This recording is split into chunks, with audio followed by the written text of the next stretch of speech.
learn you how to make for Figma components and reuse to this component for another layer.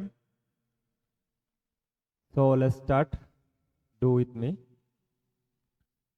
আমরা ফিগমাতে component খুব easily কিভাবে তৈরি করা যায় তাই আজকে শিখবো। হ্যাঁ, তো লেটস স্টার্ট। আমরা খেয়াল করব আমাদের সামনে এখন কিন্তু দুইটা ফ্রেম আছে। আমরা আমাদের প্রথম লেয়ারের মধ্যে আমরা একটা কম্পোনেন্ট তৈরি করব এবং তা কিভাবে আমাদের দ্বিতীয় লেয়ারের মাধ্যমে কিভাবে আমরা দ্বিতীয় পেজে কিভাবে ব্যবহার করব তাই শিখব।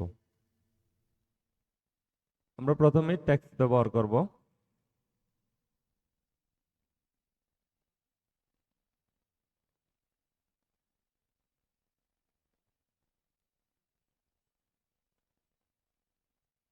আমরা কি নিলাম? বাটন নিলাম। হ্যাঁ, আমরা শিফট এ ইউজ করলাম যাতে আমরা প্যাডিং এবং মার্জিন পাই খুব ইজিলি। আমরা তার উইথ দিব 30 পিক্সেল এবং হাইট দিলাম হলো 15 এবং তার ফিল কালারটা আমরা চেঞ্জ করব। আমরা ফিল কালার কি দেব? Primary. Now primary is good color and border area 20%. I think now is look good. So আমাদের সামনে কিন্তু এখন কিন্তু বাটন রেডি। আমরা তাকে কপি করলাম। আমরা কি করলাম? তিনটা বাটন নিলাম। আমরা প্রথম বাটনটাকে আমরা এই যে আমাদের উপর যেটা 4 ডায়মন্ড দেখা যায় আমাদের ফিগমার ভিতরে ঠিক 4টা ডায়মন্ডের মধ্যে লেয়ারটা আমরা এখানে যদি ক্লিক করি তখনই কিন্তু আমাদের এটা কিন্তু এখন কম্পোনেন্টস। এই যে আমাদের কিন্তু যে 3 নাম্বার যে ফ্রেমে কিন্তু আছে, এই যে frame 3 is the now component is ready. এবং আমাদের কম্পোনেন্ট রেডি করার আরেকটা উপায় হলো আমরা যে মাউস থেকে আমরা যদি বাম পাশে ক্লিক করি তখনই কিন্তু এই যে আমাদের নিচে কিন্তু লেখা আসছে কি ক্রিয়েট এ কম্পোনেন্ট। এটা গেল কি 2 নাম্বার উপায়।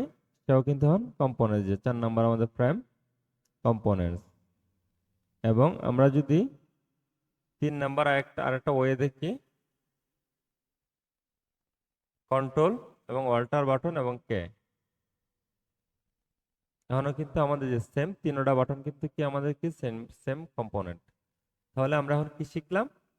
আমরা প্রথম বাটনটা কিন্তু আমাদের উপরে আমাদের ফিগমার উপরে যে ডায়মন্ড যে লেয়ারটা ওইখানে ক্লিক করে কিন্তু আমরা এটাকে কম্পোনেন্ট বানালাম। এবং দ্বিতীয় এটা কি করলাম? আমরা আমাদের মাউস থেকে কি বাম পাশে আমরা ক্লিক করে নিচে কিন্তু আমাদের কি ক্রিয়েট এ কম্পোনেন্ট লেখা আসতেছে। এটা গেল একটা উপায়। আবার 3 নাম্বার শর্টকাট ওইটা হলো কি আমাদের কিবোর্ড থেকে কন্ট্রোল এবং অল্টার প্লাস কে ইউজ করলে কিন্তু আমাদের বাটন।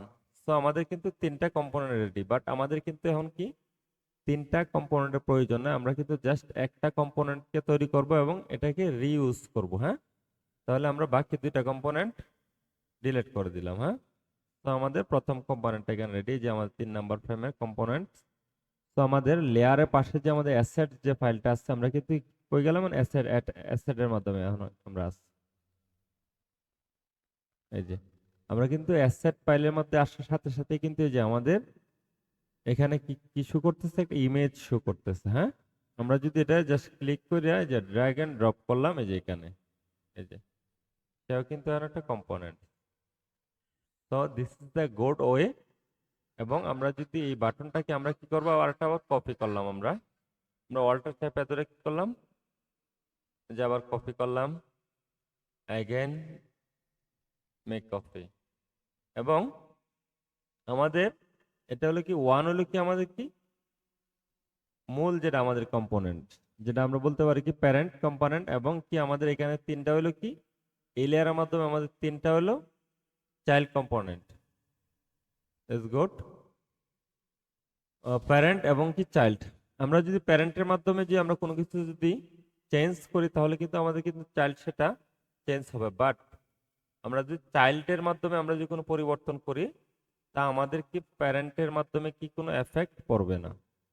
তো আমরা এটা এখন দেখি, হ্যাঁ,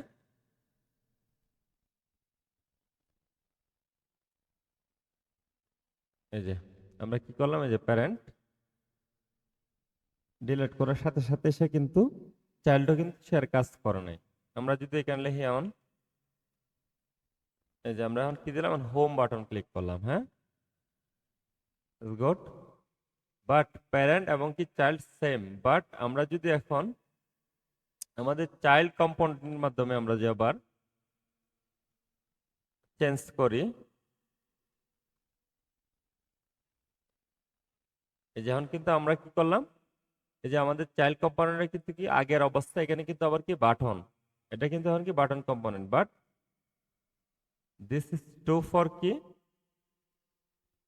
হোম কম্পোনেন্ট, হোম বাটন।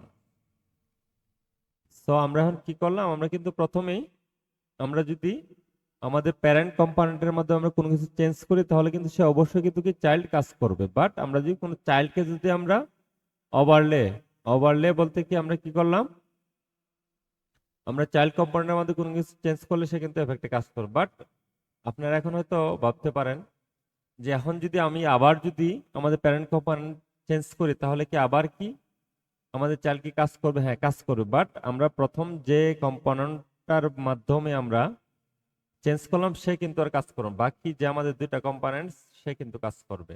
তাহলে আমরা কি করব, এগেন আমরা আমাদের প্যারেন্ট কম্পোনেন্টের মাধ্যমে কি আবার চেঞ্জ করলাম, আমরা আমরা এখন কি বানাবো, মেনু।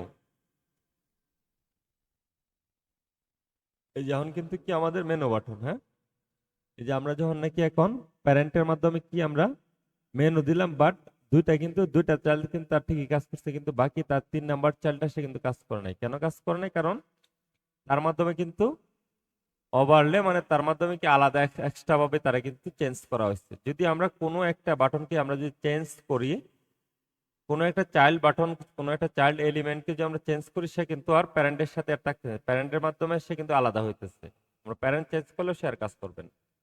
বাট আমরা যদি চাই যে না আমরা ঠিক আগের অবস্থানে ফিরে যাব, তাহলে কি করব, আমরা জাস্ট যেখানে ক্লিক করব এবং কি রিমুভ করব, তাহলে সে কিন্তু কাজ করবে। হ্যাঁ, এই যে রিসেট, আমরা কিন্তু রিসেট দেওয়ার সাথে সাথে সে কিন্তু আবার কি আগের অবস্থায় আছে।